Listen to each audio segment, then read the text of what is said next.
اللہ کے رسول کی بتا اور کچھ اللہ کے رسول. تو وجہ جب ہمیں معلوم ہوگی کہ فلاں وجہ سے ہمیں عزت مل رہی ہے، تو جس وجہ سے ہمیں عزت ملی ہوگی تو اس کے ہم شکر گزار ہوں گے. اس لیے اللہ کہتا ہے جو میرے بندوں کا بھی شکر گزار نہیں ہے وہ بھی میرا شکر گزار. ثابت ہوا کہ بندوں کا بھی شکر گزار ہونا مسلمان کے لیے لازم ہے. جب ہم اولیاء اللہ کے اس زمرے میں آتے ہیں کہ ہم ان کے شکر گزار ہیں کہ انہوں نے ہمیں علم توحید، علم رسالت، علم ولایت اور علم معرفت عطا کیا ہے. اس وجہ سے ان کی عزت کرتے ہیں، وہ موجود ہوں یا نہ ہو. اللہ تو ہر جگہ ہے نا. اس لیے کہا عزت کرنے والے کے لیے موجود ہونا نہ ہونا کوئی معنی نہیں رکھتا. وہ ہر حال میں عزت ہی کرے گا، وہ ہر حال میں. اسے پتہ ہے کہ عزت سے ہی عزت ملتی ہے، موجودگی کا عالم نہیں. اس لیے اللہ کے نبی کا موجود ہونا نہ ہونا، ٹھیک ہے، ہم نہیں دیکھتے. ہم دیکھتے ہیں اللہ نے انہیں عزت کتنی دی. اس عزت کی وجہ سے ہم آج بھی ان کی اسی طرح عزت کریں جس طرح صحابہ عزت کرتے تھے، تو ہم ایمان میں سلامتی والے. تو طریقہ بتا دے وہ جو دین نے اور اللہ نے اور صحابہ نے طریقے ہمیں بتائے ہیں عزت اور پیروی، اطاعت اور رضا اور قرب اور معرفت اور علم اور ادب کے، وہی طریقے ہم نے قیامت تک لوگوں کو بتانے ہیں. خود سے ہم نے کوئی نیا طریقہ نہیں بتانا. پیروی وہی رہے گی جو آپ صلی اللہ علیہ وسلم کے صحابہ حاضر دور میں کرتے تھے نبی کے. جب پیروی نہیں بدلی علم نہیں بدلا، جب علم نہیں بدلا شعور نہیں بدلا، جب شعور نہیں بدلا تو اطاعت نہیں بدلی، جب اطاعت نہیں بدلی تو نبی کا مقام عزت حرمت نہیں بدلا. اس میں تبدیلی نہیں. ان کے پردہ کرنے کے بعد بھی قرآن حدیث میں وہی ان کی آواز ہے، وہی ان کا فرمان ہے، وہی ان کا ادب ہے، وہی ان کا مقام ہے اور وہی ان کا نام ہے. ان میں تو تبدیلیاں نہیں لائیں. یہ مانا ہے نا کہ آپ صلی اللہ علیہ وسلم بھی باقی انبیاء کی طرح دنیا سے چلے گئے ہیں، مگر یہ تو نہیں کہا کہ باقی انبیاء کی جیسے اتباع چھوڑ دی ان کی بھی چھوڑ دو. کسی انبیاء کو راضی کرنا تمہارا لیے لازم ہے، ان کو بھی راضی نہ. ادب والی باتیں جو صحابہ نبی اکرم صلی اللہ علیہ وسلم کا ادب کرتے تھے، وہ ادب والی حدیثیں اب نہیں بتانی کہ آپ نبی موجود ہی نہیں ہے. تو پھر ہمارے دلوں میں محمد صلی اللہ علیہ وسلم کی محبت کیسے پیدا ہوگی؟ محبت تب بھی پیدا ہوگی جب ہم صحابہ کے ادب اور صحابہ کی پیروی کی بات کریں گے کہ وہ نبی سے کتنی محبت کرتے.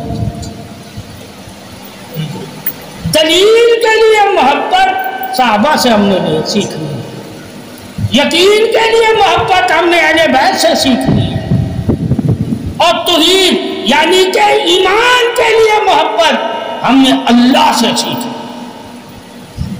تو محبت بھی سیکھنے سکھانے سے ملے گی، یعنی کہ مثالیں دینے سے.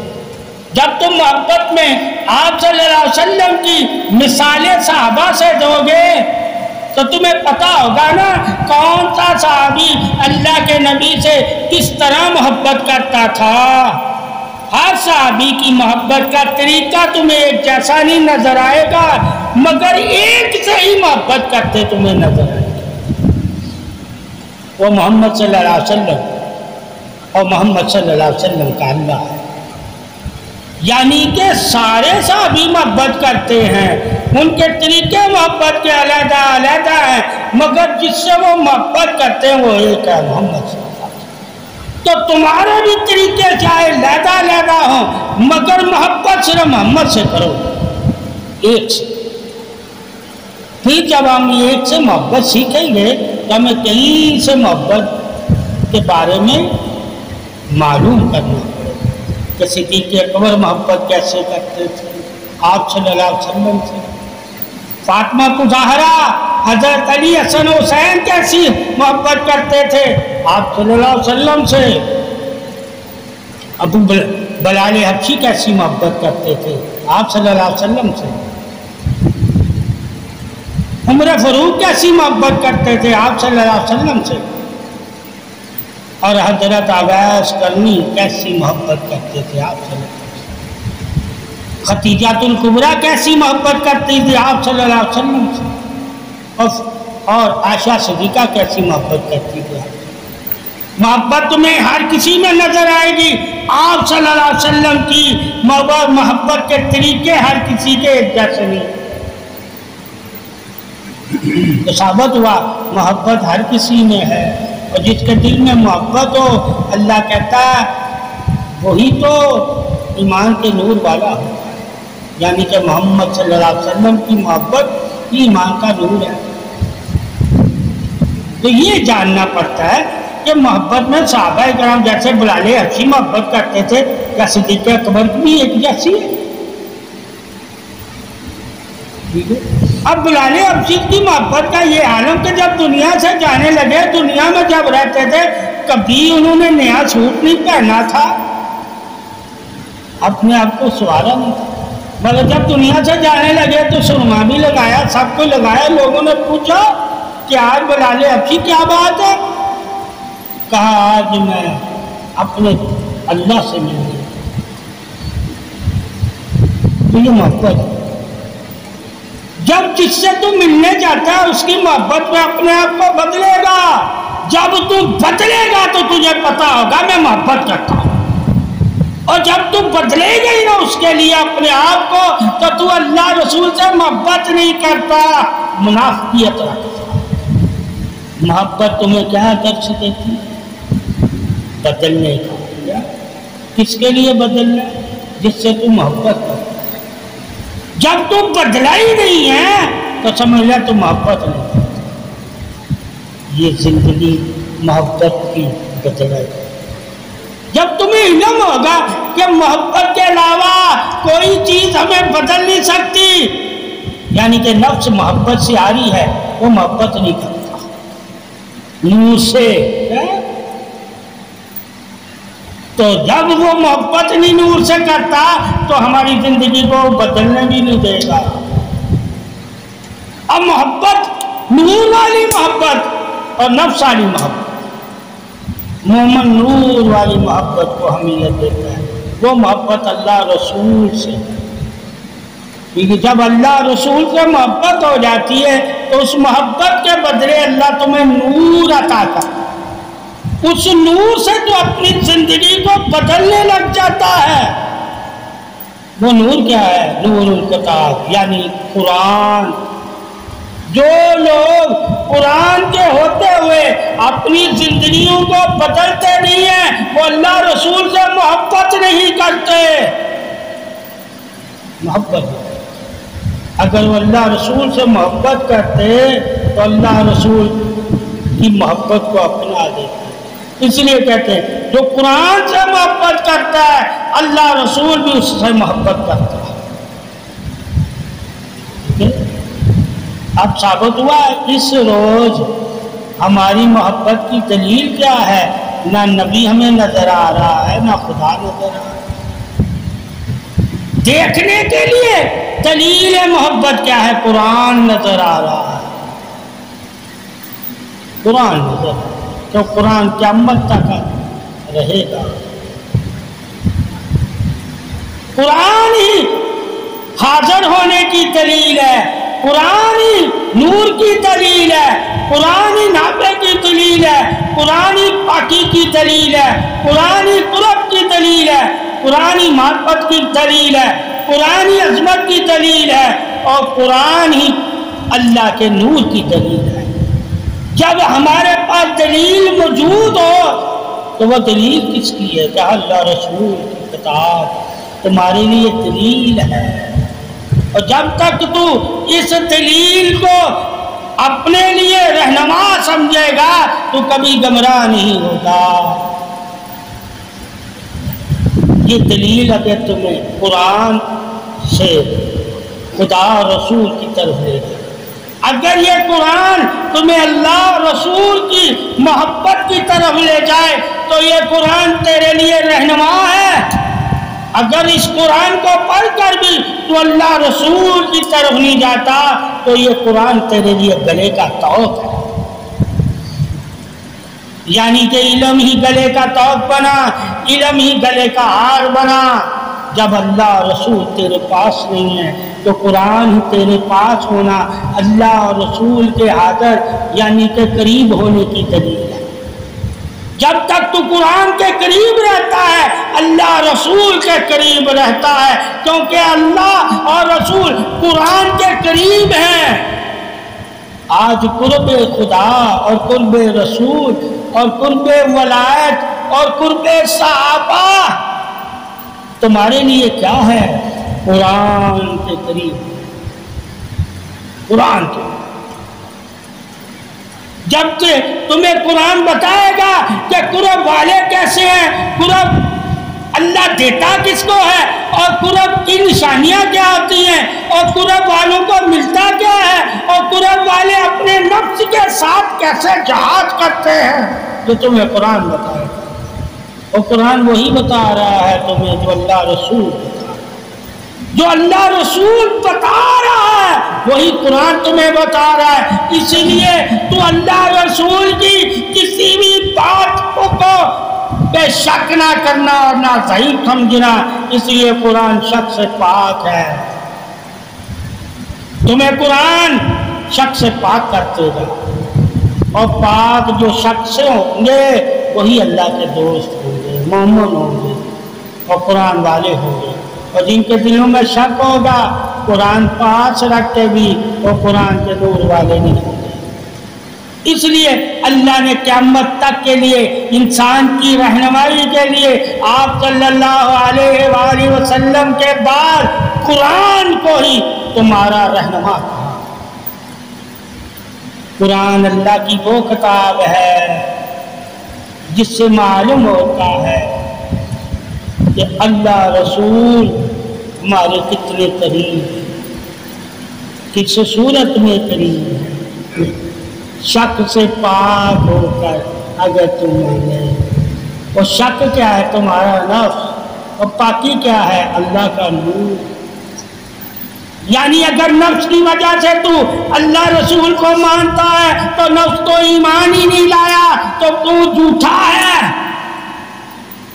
اگر اللہ رسول کو نور کی وجہ سے حاضر مانتا ہے تو نور تو کسی نے دیکھا ہی نہیں ہے، مگر اس پہ ایمان رکھنا لازم ہے۔ بشری صورت میں ہی اللہ کا نبی سب کو نظر آیا، نوری صورتوں میں تو لوگوں نے صرف تجلیاں دیکھی، کبھی کبھی، ہر وقت نہیں۔ مگر بشری صورت یعنی کہ جسمانی طور پر ہر کسی نے دیکھا۔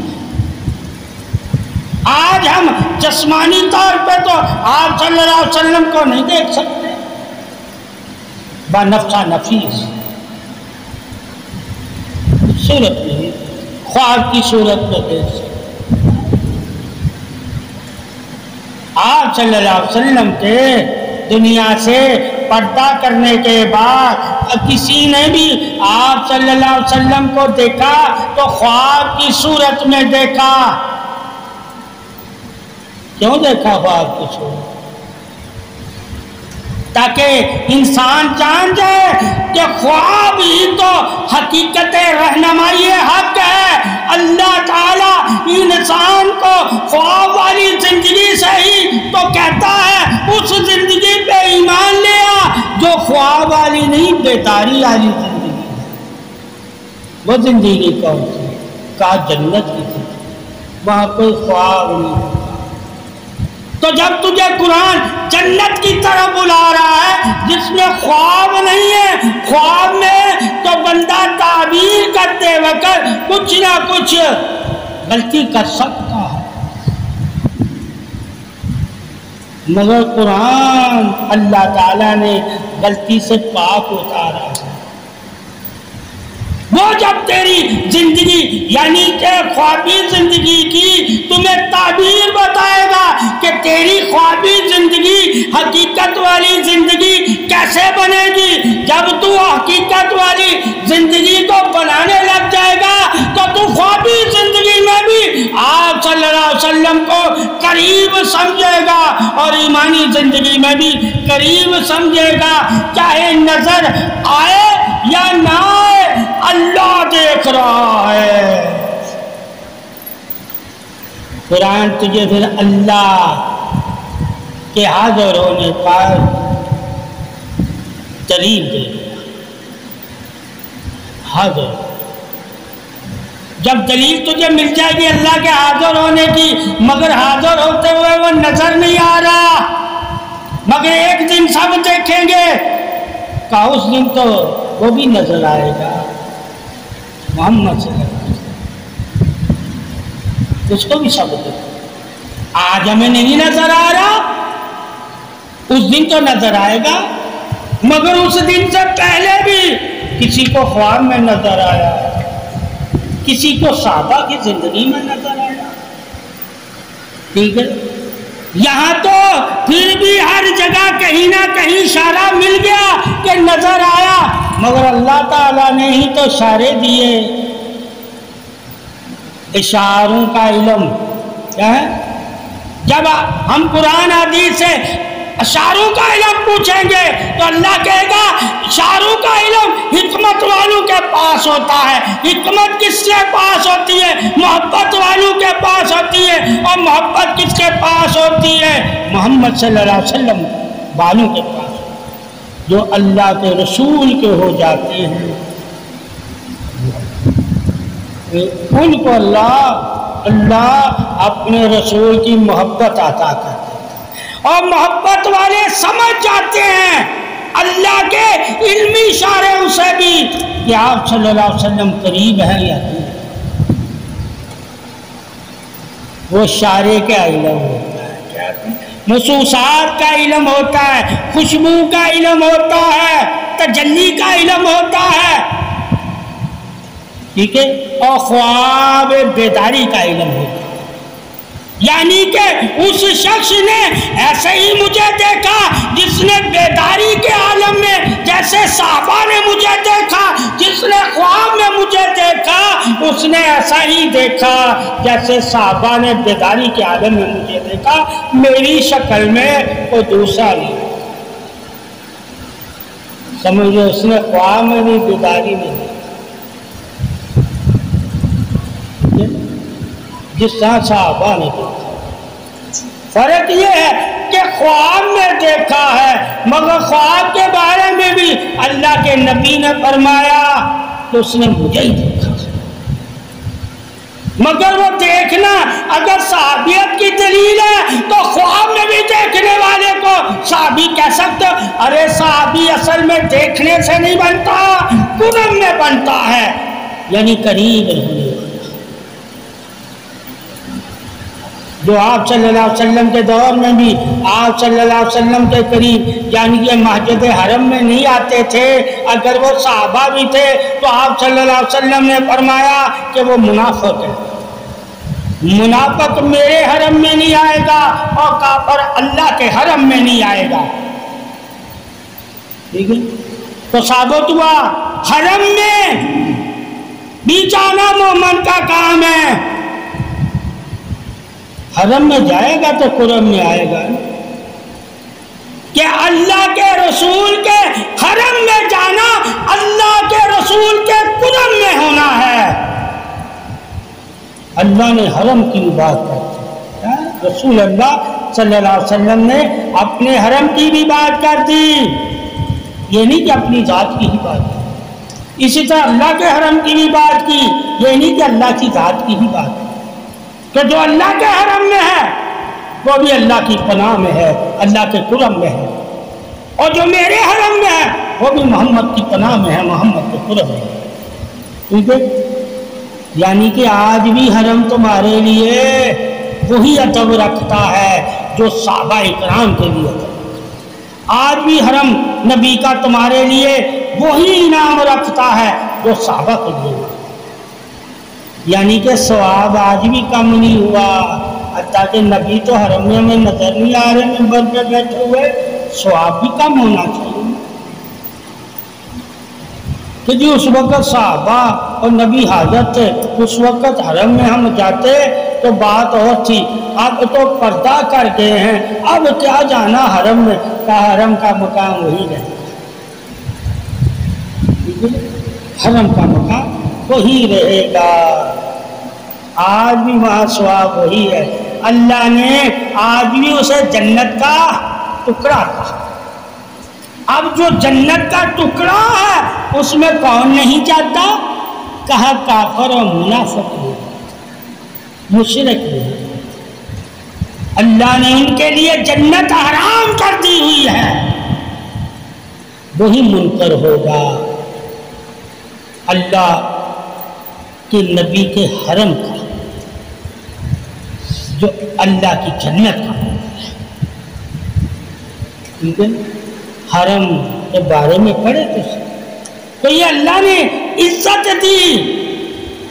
آپ صلی اللہ علیہ وسلم جہاں جلوہ فرما تشریف لائے، جس منبر پہ بیٹھتے تھے، یہ عزت اسے بھی دی تاکہ تم انسان جان جاؤ کہ اگر مٹی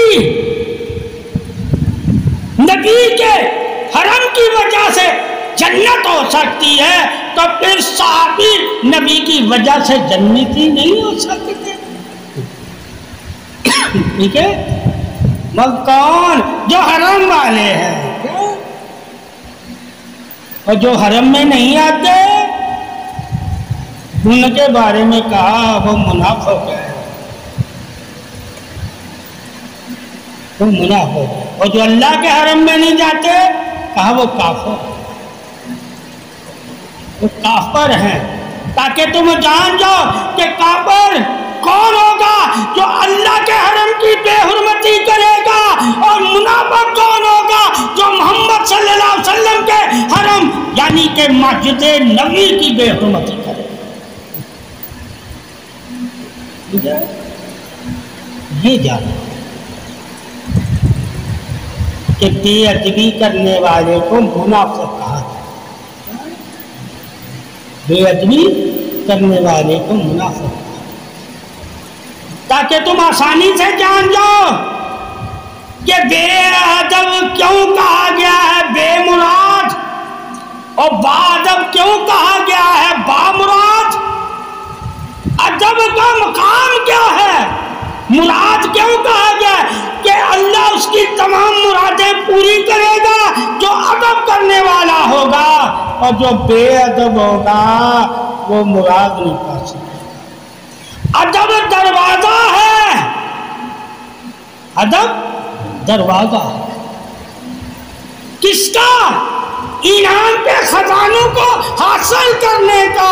اللہ اس انسان کو انعام والا بنانے کے لیے اسے ادب کا حکم دیتا ہے، تاکہ ادب کرے گا تو میرے انعام یعنی کہ میری قدر کی وہ اہمیت سے واقف ہوگا، بے قدری نہیں کرے گا۔ تو شرع کیا کہتی ہے؟ قدر کرنا، اور ہم اردو والے کیا کہتے ہیں؟ ادب کرنا۔ ادب کیا ہے؟ اگلے کو اپنے سے بڑھ کر عزت والا سمجھنا۔ منافق کیا کہتا ہے؟ ہم برابر ہیں، ٹھیک ہے، تو ہم اس کی عزت کیوں زیادہ کریں؟ اور ادب والا کیا کہتا ہے؟ نہیں، یہ عمر میں مجھ سے زیادہ ہے، یہ علم میں مجھ سے زیادہ ہے، یہ روحانیت میں مجھ سے زیادہ ہے، یہ عبادت میں مجھ سے زیادہ ہے، یہ توکل اور صبر اور سلامتی میں مجھ سے زیادہ ہے، یہ پرہیزگاری اور متقی اور پرہیزگاری میں مجھ سے زیادہ ہے، یہ رات کی عبادت میں مجھ سے زیادہ ہے، یہ ذکر و ذکار میں مجھ سے زیادہ ہے، اس لیے اس کی فضیلت کو میں اس لیے مانتا ہوں کہ اللہ نے قرآن میں کہا یہ تم میں سے انعام والے ہیں۔ تو جو اللہ نے انہیں کہا ہے میں اللہ کی وجہ سے ان کی قدر کرتا ہوں کہ اللہ کے ہاں بھی یہی قدر والے ہیں۔ جو اللہ کے ہاں قدر والے ہیں ان کی قدر کرنا ہی اللہ رسول کی اطاعت ہے، میں اطاعت والا ہوں۔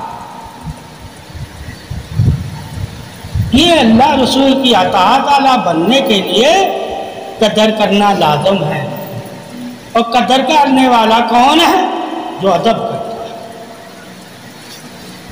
اس لیے اللہ کے نبی نے ہمیں ناز کی بھی قدر کا علم عطا کیا۔ ناز یعنی کہ روٹی کا اگر ٹکڑا بھی زمین پر پڑا ہوا ہے اسے چون کے اٹھا لو، اگر کھا سکتے تو کھا لو، ورنہ کسی جانور کو کھلا دو اور اس کی بے ادبی نہ ہو۔ یعنی کہ جب اللہ اناج یعنی کہ نفسوں کی بے ادبی سے منع کرتا ہے تو پھر انسان صحابہ، اہل بیت اور قرآن اور مومن کی بے ادبی کیسے کریں گے؟ ہم نے پڑھا ہوگا بے ادبی کے بارے میں اور ادب کے بارے میں، تو پھر ہم کسی کو عزت دیں گے نا۔ عزت دینے کا وجہ کیا؟ عزت جس کو دیتے ہو اسی سے شرم و حیا کرتے ہو، اسی کا ادب کرتے ہو، تو سمجھ لینا ادب عزت کے لیے ہوتا ہے۔ جو تم کسی کو عزت دیتے ہو تو اس کا ادب کرتے ہو، اور جو تم کسی کو عزت نہیں دیتے تو اس کی بے قدری کرتے ہو، اس کا ادب نہیں کرتے۔ تو یہ انسان پھر جان جائے گا کہ کس نے مجھے عزت دی، جس نے مجھے عزت دی ہے اس نے میری قدر کی ہے۔ اور پھر انسان کا فرض بنتا ہے جب اگلا تیری قدر کرے، تجھے ادب دے، تو تو اس سے بڑھ کر اس کی قدر کرنا۔ اللہ قدر اور ادب والوں کو انعام والا سمجھتا ہے۔ اگر تو انعام والا بننا چاہتا تو قدر والا، ادب والا بن جائے، یعنی کہ حمیت اپنے سے بڑھ کر دوسرے کو حمیت دیا کرو۔ مگر پاکی کیا ہے؟ پاکی یہ ذہن میں رکھ لینا کہ پاکی اس کی قدر ہے۔ لازم ہے کہ جس کی تو قدر کر رہا ہے، جس کی تو ادب کر رہا ہے، وہ پاکی والا بھی ہے یا نہیں؟ اگر وہ پاک نہیں ہے تو اس سے منہ پھیر لو، ٹھیک ہے؟ اسی طرح اللہ کے نبی نے فرمایا جو تم پہ حلال کیا وہ تمہارے لیے پاک ہے، جو تم پہ حرام کیا وہ تمہارے لیے ناپاک ہے۔ ثابت ہوا پاکی کی طرف ہم نے جانا ہے اور ناپاکی سے منہ پھیر لینا ہے۔ ادب کی اہمیت بھی پاکی سے پتہ چلتا کہ ہم نے ان چیزوں کا، ان لوگوں کا، ان نفسوں کا ادب کرنا ہے جن نفسوں کو اللہ نے پاک پیدا کیا ہے، پاک پیدا کیا ہے اور پاکی پہ قائم ہیں۔ پاکی اللہ کی کیا ہے؟ یعنی امر نور، اور نور کے ساتھ وہ جڑے ہوئے ہیں، قائم ہیں، وہ نور سے کبھی جدا نہیں ہوتا، اور جو ان سے نور جدا نہیں ہوتا ان کے ساتھ ہی خدا ہوتا ہے، اور جو ناپاک ہو جاتے ہیں ان سے نور اٹھا لیا جاتا ہے، ان کے ساتھ نور نہیں ہوتا۔ اس لیے رزق میں بھی ہم نے پاک دیکھنا ہے، لباس بھی ہم نے پاک دیکھنا ہے۔ کہ ہمیں پتہ چل گیا پاکی کون اپناتا ہے؟ جو اللہ سے نور مانگتا ہو، یا نور والا ہو، یا نور کی طرف آنے کے لیے قدم بڑھائے، تو وہ پہلے پاک ہوتا ہے۔ پاک. تو اسلام پاکی ہے. جب تک تم اسلام میں پاکی کو اختیار نہیں کرو گے تو تم نوری نہیں ہو سکتے. اللہ تمہیں نور نہیں عطا کرے گا. تو بہت سی پاکیاں ایسی ہیں اللہ نے انہیں پاکی کا تو نور عطا کر دیا. کس کا؟ اب نوروں کی قسمیں ہیں. پاکی کا نور عطا کر دیا مگر قرب والا نور نہیں دیا, ایمان والا نور نہیں دیا. وہ انسان کو دیا, مومن کو. ٹھیک ہے, کسی اناج والے کو نہیں دیا, گندم کو نہیں دیا. پاک ہے, مٹی پاک ہے, اسے وہ نور نہیں ملا, پاکی والا ملا مگر ایمان والا نہیں ملا. اور ایمان والا کچھ کو ملا انسانوں میں سے مگر اس کو قرب والا نہیں ملا, یعنی دیدار والا. نوروں کی بھی قسم. اللہ تعالیٰ نے کچھ نفسوں کو اپنی رحمت سے پاک کیا ہوا ہے. ٹھیک ہے, تو نے نفسوں کو دھو دیا, وہ دھونے سے پاک. ایمان لانے سے پاک نہیں ہوئے. تو دیکھنا بہت سے نفس ایسے ہیں کہ اپنے آپ کو دھو کر کہتے ہیں ہم پاک ہیں. ٹھیک ہے, اور بہت سے نفس ایسے ہیں وہ کہتے ہیں ہم دھو کر بھی پاک ہیں اور ہم ایمان لا کر بھی پاک ہیں. یعنی کہ ہمارے قلب بھی پاک ہے اور ہمارے جسم بھی پاک ہے. اللہ نے ہمیں جسمانی پاکی بھی عطا فرمائی ہے اور ایمانی پاکی بھی عطا فرمائی. یہ اللہ پر, ہاں اللہ کا ہم پر انعام ہے ایمان, اور تم پر اللہ کا انعام نہیں احسان ہے. احسان ہے. احسان اللہ اس لیے کرتا ہے تاکہ انعام والوں کی تم تعریف کرتے ہو. اگر انعام والے نہ ہوتے تو اللہ کسی پہ احسان نہ کرتا. احسان انعام والوں کی پہچان کے لیے ہوتا ہے تاکہ تم آسانی سے انعام والوں کو پہچان سکو اور ان کے احسانوں کی وجہ سے جو اللہ تم پہ آسان کر رہا ہے اس وجہ سے ان کو قدر والا مان سکو. تو پھر اللہ کہتا ہے روح زمین پہ میں احسان کب کرتا جب میرا بندہ مجھ سے رو کے دعا رو کے دعا, میں ان پہ بھی احسان کر دیتا ہوں جو احسان کے قابل نہیں ہوتے. یعنی ایسی مخلوق جو تیرے ساتھ گناہ کر رہی ہے اس کے باوجود میں اسے پکڑ نہیں کرتا. کیوں نہیں کرتا؟ کہ مجھے اپنے دوست سے شرم آتی ہے کہ میرا دوست کیا کہے گا. کہ تو اپنے دوستوں کی وجہ سے اس کے آس پاس والوں پہ رحمت کرتا ہے, عذاب کیسے. پھر اللہ کیا کہتا ہے, جان لو کہ میں کسی پہ عذاب نہیں کرتا. کس کی وجہ سے؟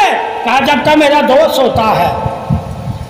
اور اگر دوست سے ہوتے ہوئے تمہیں اللہ کی پکڑ آتی ہے اور تم کو مجھے اللہ کی پکڑ آ گئی تو یہ تمہاری تہمت ہے اللہ پہ لگانا. تجھے تمہاری بے قدریوں کی وجہ سے, نافرمانیوں کی وجہ سے جو میرے دوستوں کی کرتے ہیں, ان گناہوں کی وجہ سے تم پکڑے جاتے ہو. ان وجہ سے میں تمہیں سزا نہیں دیتا, وہ گناہ ہی تیرے لیے سزا دے. دنیا میں آخرت میں بھی تجھے عذاب دوں گا اور تیرے گناہ بھی تیرے لیے عذاب بن جائیں گے. مگر دنیا میں عذاب کسی کو نہیں دوں. دنیا میں نے بولا میرا عذاب کب شروع ہوگا اور میرا انعام کب شروع ہوگا؟ کہا مرنے کے بعد. مرنے کے بعد تم دیکھ لینا انعام والے کون ہیں اور عذاب والے کون ہیں. دنیا میں تمہیں نہیں پتا چلے گا کون انعام والا ہے کون عذاب، سب اپنے آپ کو اچھا ہی کہتے ہیں۔ کافر بھی کہتا ہوگا میں بھی اچھا ہوں، ہر کوئی اچھائی کے لیے لڑ رہا ہوگا، ہر کوئی اپنی زندگی کے لیے لڑ رہا ہے۔ ہر انسان کو، ہر جاندار کو تم دیکھو گے جہاد کر رہا ہے تو سارے کہیں گے ہم شہید ہیں، سارے کہیں گے۔ کافر بھی کہے گا میں بھی شہید، منافق بھی کہے گا میں بھی شہید، مشرک بھی کہے گا میں بھی شہید، یہودی اور نصرانی بھی کہے گا میں بھی شہید، اور مسلمان بھی کہے گا میں بھی شہید۔ سارے ہی تو تمہیں شہادت کا دعوے دار نظر آ رہے ہوں گے کہ ہر کوئی اپنے کو شہید کہتا ہے، مگر اللہ کسے شہید ہے اس دن اللہ تمہیں بتائے گا قیامت آ جائے کہ اللہ کے ہاں کون شہید ہے۔ اللہ نے دنیا میں بتا دیا اور قیامت کے دن تمہیں دکھا دے گا۔ جو ایمان نہیں رکھتے اور جو ایمان رکھتے ہیں وہ اللہ کے بتانے پہ ہی یقین کرتے ہیں، وہ اللہ سے یہ نہیں کہتے ہمیں دکھا تو ہم یقین کرتے۔ اللہ نے جو قرآن ان کو دیا، جو رسالت انہیں عطا کی، یعنی آپ صلی اللہ علیہ وسلم کی رہنمائی عطا کی، وہ آپ صلی اللہ علیہ وسلم کی نہ رہنمائی پہ شک کرتے ہیں اور نہ ہی وہ آپ صلی اللہ علیہ وسلم پہ جو نازل قرآن ہوا اس پہ شک کرتے ہیں۔ وہ شک سے پاک ہوتے ہیں اور جو شک سے پاک ہوتا ہے وہی تو ایمان والا ہوتا ہے، یعنی کہ یقین کرنے والا، اور جو سوالات کرتا ہے وہ شک والا، اس لیے وہ مطمئن ہونا چاہیے۔ اور ایک مطمئن ہونے کے لیے سوال کرتا ہے، اللہ نے اسے بھی اجازت دی نفس مطمئنہ کے لیے، یعنی کہ تو اپنے نفس کو مطمئن کرنے کے لیے اگر کسی سے سوال کرتا ہے تو تیرا سوال کرنا جائز ہے، تو پوچھ لیا کر تاکہ تیرا نفس سرکشی سے باز رہے اور مطمئن ہو جائے۔ اپنے نفس کو اگر مطمئن کرنے کے لیے تم کسی عالم دین سے، قرآن حدیث سے علم میں سوال کرتے ہو تو یہ سوال کرنا جائز ہے، ٹھیک ہے، مگر اپنے نفس کو خوش کرنے کے لیے کرتے ہو تو یہ حرام ہے۔ خوش کرنے کا کیا ہے؟ یعنی کہ لوگ مجھے جانے کہ میں سوال کرتا ہوں، مجھے معلوم ہے تو میں سوال کرتا ہوں، تو تمہاری اللہ پھر نیچے دیکھے گا کہ تو سوال کرتے وقت کیا چاہتا تھا، اللہ کی چاہت چاہتا تھا یا لوگوں کی چاہت چاہتا تھا، اللہ کی نظر میں عزت چاہتا تھا یا لوگوں کی نظر میں عزت چاہتا تھا، اللہ کے ہاں دولت چاہتا تھا یا لوگوں کی دولت سے دولت چاہتا تھا۔ تو جو چاہتا تھا اللہ تمہیں وہی عطا کرے۔ اب تیرا چاہنے پر بھی سوال ہے کہ تیری سوال پر تیری چاہت کیا ہے؟ اپنے نفس کی اصلاح تھی یا دوسروں کے نفس کی اصلاح تھی یا اپنی مشہوری تھی یا اپنا تمہیں ڈنکا بجانا تھا یا ریاکاری تھی یا اپنے آپ کو اوپر لانا چاہتا تھا یا دنیا داروں کو دکھانا چاہتا تھا کہ میں علم والا ہوں؟ اسی طرح تم سے پوچھا جائے گا کیا بتانے کی، تو شہیدوں سے بھی پوچھا جائے گا کہ تو اللہ اور اللہ کے نبی اور اللہ کے دین کے لیے شہید ہوا تھا یا اپنی تعریف کے لیے شہید ہوا تھا کہ لوگ میری تعریف کریں؟ ان سے بھی پوچھا جائے گا۔ تو جب یہ علم ہوگا کہ نسبت کی بدولت ادب کرنا لازم ہے، یعنی کہ آپ صلی اللہ علیہ وسلم کے جسم کو کوئی چیز چھو جائے اس کو بھی تو نے اس کا بھی ادب کرنا ہے. تیرے لیے اللہ کے نبی کے پاؤں سے لگی ہوئی مٹی کا بھی ادب لازم ہو جائے گا. یہ ادب ہے کہ اس مٹی کی اب قیمت کیا ہے اللہ کی.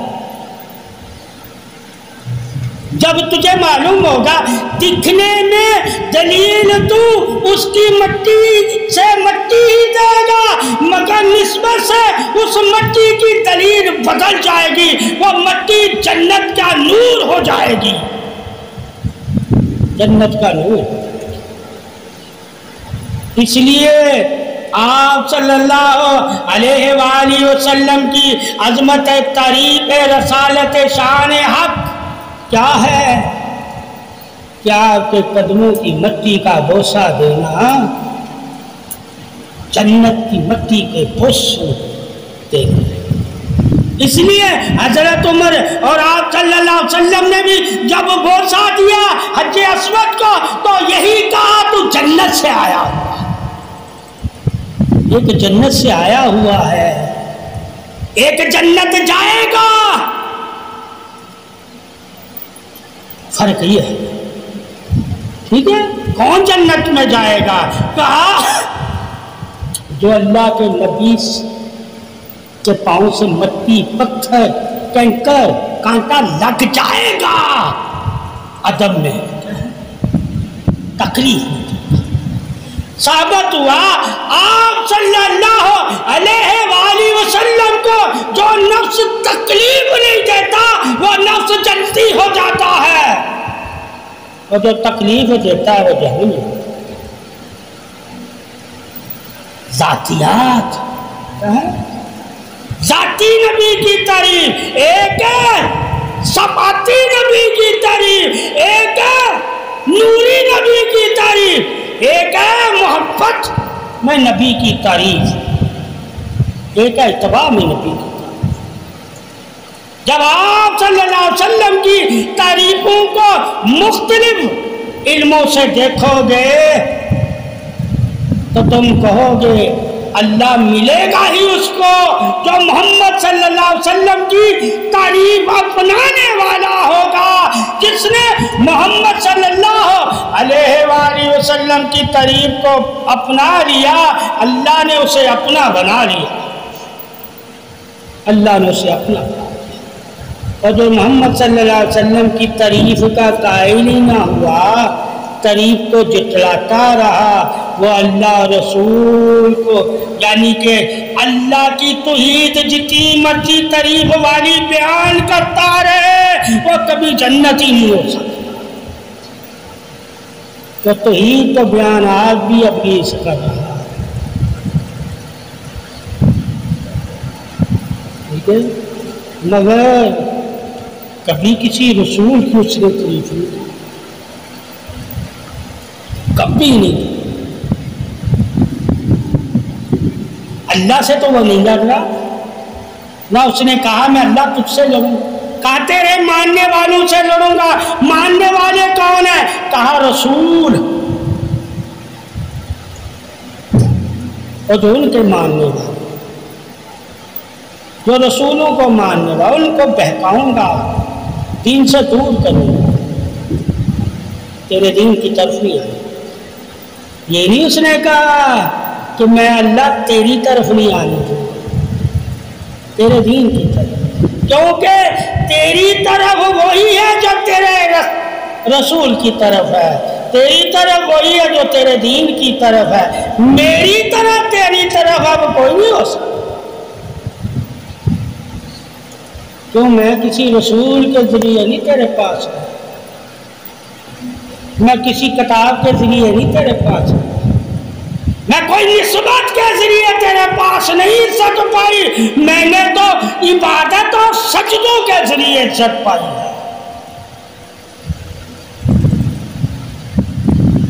جب ابلیس سے پوچھو گے تمہیں درجے کیسے ہوئے, تو وہ کہے گا میں سجدے کرتا تھا اللہ کی عبادت, اللہ اس کے بدلے مجھے انعام دیتا ہے.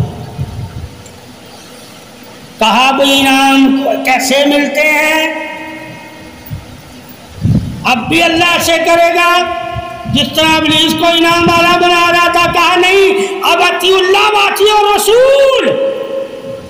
اس وقت اطیع اللہ و اطیع الرسول جو اللہ نے کسی کو رسول بنایا ہی نہیں تھا،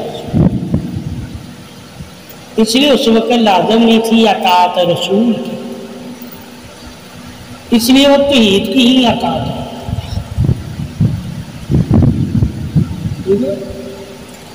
تو جو زیادہ تمہیں توحید کا سبق دے، کہا یہ سبق تو ہم نے ابلیس سے بھی سیکھا تھا، مگر اطاعت رسول کا سبق دے، یہ ہم نے سبق رسولوں سے سیکھا تھا. ایک سبق تو تمہیں شیطان بھی دے دے گا. وہ کون سا سبق دے گا؟ اللہ کی عبادت کرنے سے انعام دے گا. اللہ کی عبادت. اور ایک سبق تمہیں کون دے گا؟ اللہ کے نبی کی شان بیان، یعنی کہ درود پڑھنے سے تیری عبادت قبول ہوتی ہے، تیری دعا قبول ہوتی ہے. ابلیس کی عبادت قبول اور دعا کیسے ہوتی تھی؟ اللہ کے اسموں کے ذریعے. وہ دستک درود سے نہیں دیتے، وہ دستک اسموں سے دیتا. آج بھی قرآن میں ہے اللہ کے اسموں کو پکارو، اللہ تمہاری مدد کرے.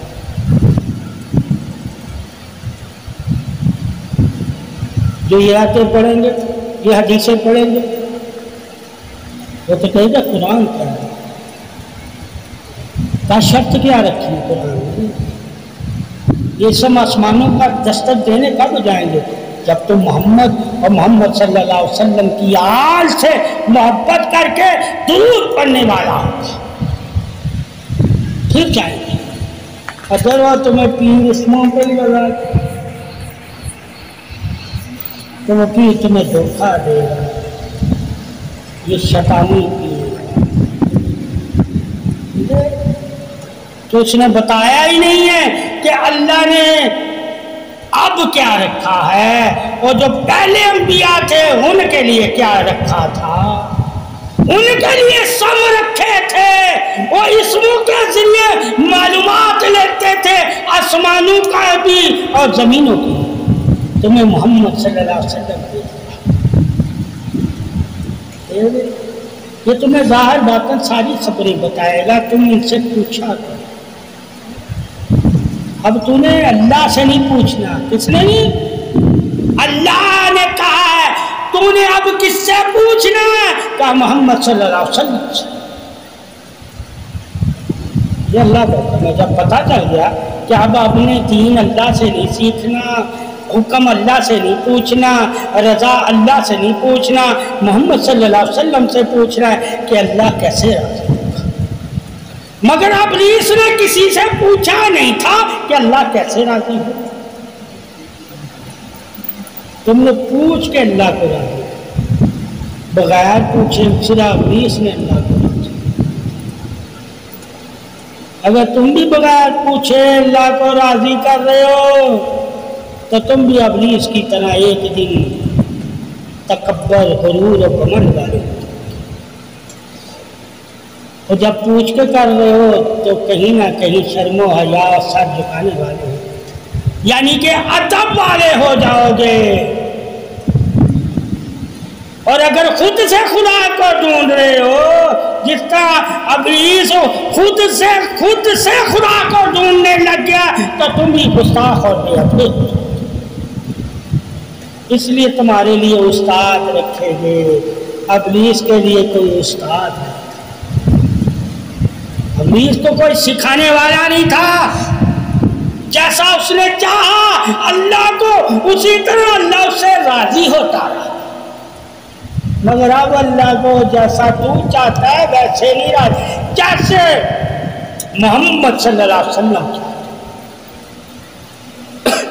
اب تو نے اپنی مرضی سے اللہ کو راضی نہیں کرنا، اپنی چاہت سے اللہ کو راضی نہیں کرنا. اب اللہ کے رسول کی مرضی اور اللہ کے رسول کی محبت و چاہت عبادت سے اللہ کو راضی کرنا ہے. خود سے اب تو اللہ کو راضی نہیں کر سکتا جب تک اللہ اور کا رسول کو راضی نہیں کرو گے، اللہ کے رسول سے محبت نہیں کرو گے، اللہ کے رسول کی چاہت کو نہیں اپناؤ گے، اب تمہارا عبادت سے اللہ کو راضی نہیں کر سکتے. اس نے عبادت سے اللہ کو راضی کیا. اللہ کی محبت اور چاہت کا ذکر نہیں آتا کہ وہ اللہ سے محبت کرتا تھا. محبت کا ذکر صرف آدم اور انبیاء اور آدم کی اولاد میں ہے. شیطان کو اللہ نے محبت دی نہیں تھی، عبادت دی. ہمیں عبادت اور محبت دونوں چیزیں اللہ نے عطا کر دی تاکہ ہم میں ادب بھی پایا جائے اور ہم میں قرب بھی پایا جائے. عبادت و قرب ہے، محبت ادب ہے. عبادت قرب اور محبت ادب ہے. دونوں کی تعریف کرنا انسان کے لیے لازم ہے. عبادت بھی تعریف کے لیے ہے، ادب بھی تعریف والے کے لیے. یہ دونوں جملے اللہ نے کیوں پروئے ہیں؟ محبت اور علم. محبت تجھے ادب سکھا دے گی، علم تجھے قرب بتا دے گا کہ قرب کن لوگوں کا تو نے لینا ہے اور کن ذریعوں سے تو اللہ کے قرب والا ہو سکتا ہے، یہ تمہیں علم بتا. اور محبت کیا بتائے؟ تجھے قرب والے کے لیے کرنا کیا ہے؟ جس کا تو قرب حاصل کرنے کے لیے علم لے رہا ہے اس کے لیے تمہیں کرنا کیا ہے؟ کہا محبت میں کرنا جو بھی کرنا ہے. اس میں اب علم میں نہیں کہا علم تو تمہیں بتا رہا ہے کہ یہ کر، مگر کرنا کیوں ہے؟ کہا محبت کر کے کرنا. صرف علم رکھتی نا کہ جی علم نے کہا تھا نہیں کیا اس لیے میں نے نہیں کیا. علم کہہ رہا نماز پڑھ اس لیے میں نے کہا تو پڑھتا ہے نا تو ساتھ محبت رکھ لے ورنہ قبول نہیں. علم جتنا مرضی ہو، علم کے ذریعے جتنی مرضی رہنمائی، عبادت، روزہ، ذکر، زکات، خیرات، صدقہ کرتے رہو، اگر محبت کو نہیں اپناؤ گے تو اللہ کے ہاں نہ عبادت، نہ صدقہ، نہ خیرات، کیونکہ نہ علم تمہارے لیے نہ ثابت. اس لیے اللہ نے کہا علم تمہیں میری محبت کی طرف بھی بلاتا ہے اور میری محبت تمہیں کیا دے گی؟ کہا میرا نور تمہیں عطا کرے گی. علم تو صرف نور کی قدر کے لیے ہے اور محبت صرف نور کے لیے. ایک تمہیں قدریں بتائے گا، ایک تجھے قدر والا بنائے گا. اب قدریں تمہیں علم بتائے گا اور محبت قدر والا بنائے گی، یعنی نور والا. علم تجھے نور والا نہیں بنا سکتا، کیا نہیں بنا سکتا؟ مگر نور کی پہچان بتا سکتا ہے، نور والا نہیں بنا سکتا. محبت تمہیں نور والا بنائے گی اور علم سے تو پہچانا جائے.